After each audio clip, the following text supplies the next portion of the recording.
Y bueno, en este tiempo tan difícil, ¿no? Este tiempo tan signado por la desesperanza en algún punto, a nivel político, y a nivel político y geopolítico, porque es una movida lo que uno está viendo en el plano internacional que afecta a todos los estamentos de la sociedad y a todas las culturas del globo. Uno ve una profunda desazón en este fin de año que a nosotros, los cristianos, nos está coincidiendo todo este tema, tanto, vuelvo a repetir, de lo nacional, con toda esta crisis económica y con lo del aborto, este golpe que está sufriendo el país en ese aspecto, en su base moral y afectiva, porque la moral siempre está intrínsecamente vinculado al afectivo, que es el amor. Y por providencia que vamos a festejar, nos acercamos al festejo de Navidad. Y uno está muy acostumbrado a los pesebres, ¿no? Que denotan tanta ternura, y uno, aparte, la Navidad nuestra en el hemisferio sur coincide con el verano, pero si uno se pone a pensar, el advenimiento de Cristo se da en un Israel ocupada, la promesa sobre la casa de David ya no estaba en el trono de Israel hacía siglos. Herodes, en realidad, la dinastía de Herodes, técnicamente no era judío. Encima estaban con ocupación romana, y el descendiente del trono de David era un carpintero de un pueblito. Entonces, vamos a ser realistas, estaba todo mal en el contexto histórico. Y Cristo nace en una fría noche de invierno. O sea, lo que nosotros los cristianos, ¿a qué apunto? Que nosotros los cristianos estamos acostumbrados a que Dios se manifiesta en la oscuridad y en la desesperanza.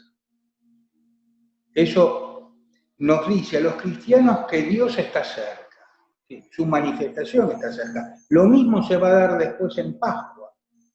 En Pascua también todo estaba mal. Cristo había sido crucificado. En esa noche del Sábado Santo, toda la humana esperanza estaba derruida.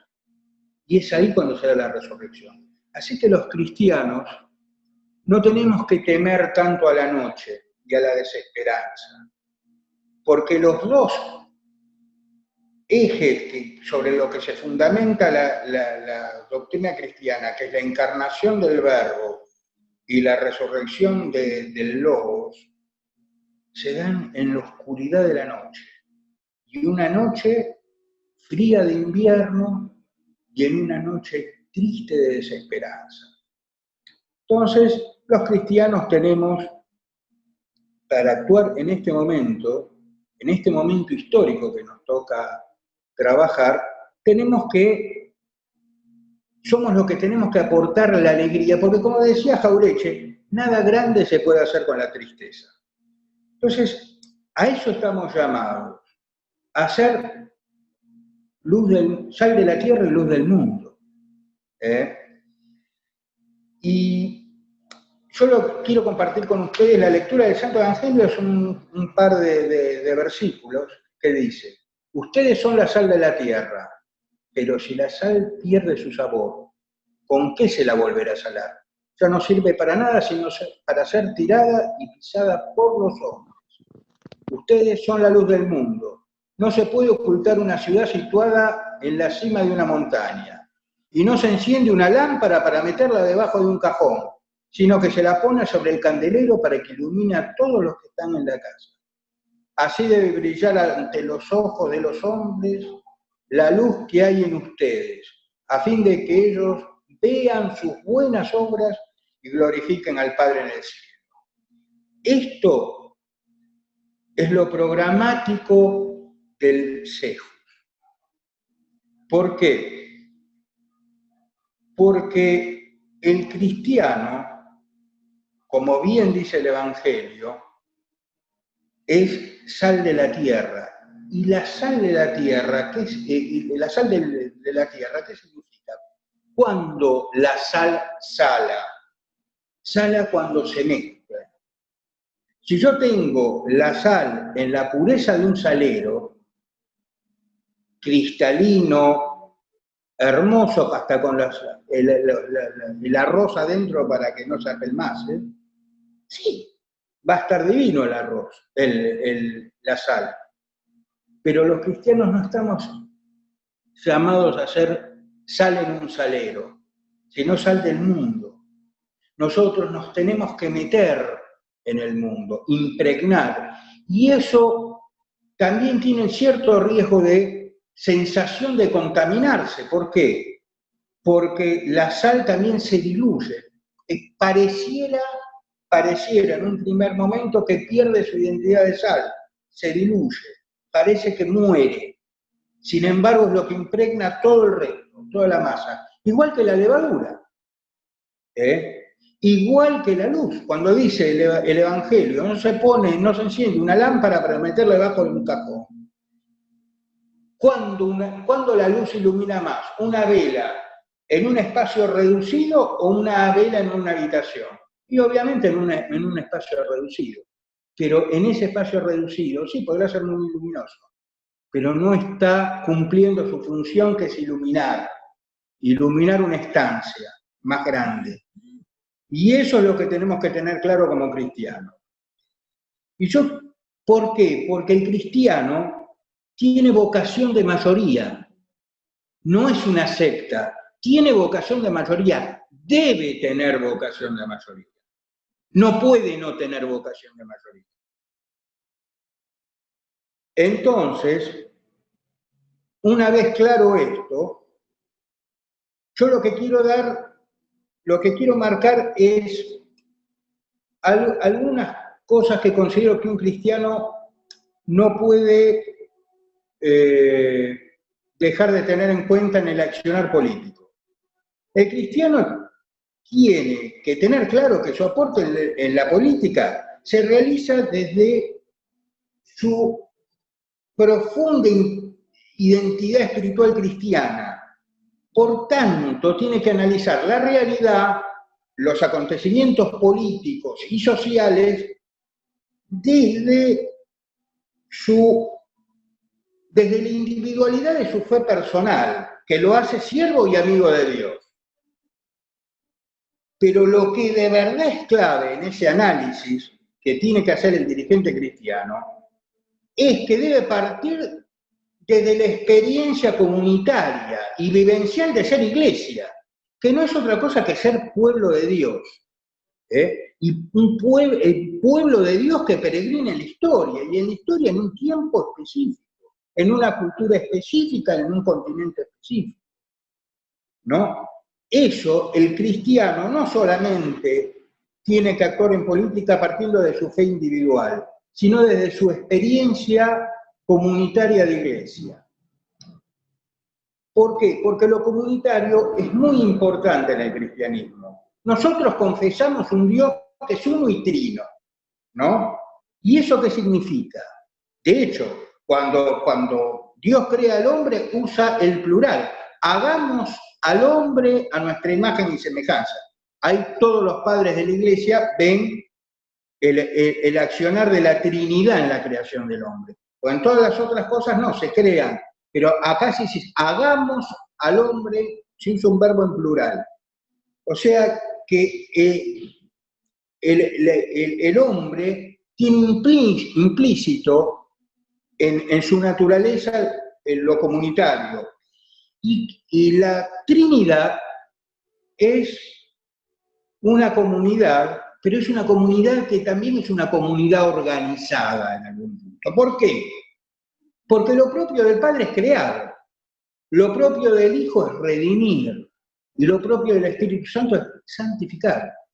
Por eso, el proyecto de Dios sobre el mundo, que es el reino, lo que nosotros los cristianos llamamos el reino, siempre tiene una dimensión comunitaria. Porque al ser hechos imagen y semejanza de Dios, el hombre está llamado a construir partiendo desde lo comunitario, porque Dios así lo hace.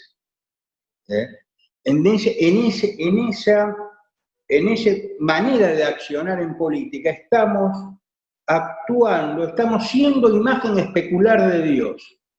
Para finalizar, yo lo que creo, sin temor a equivocarme por todo lo que estuvimos hablando, por todo lo que señaló Elías al comienzo de la charla, por todo esto lo de la pandemia, por todo esto de la Agenda 2030 de Davos, que quiere aplicar tamaños cambios culturales.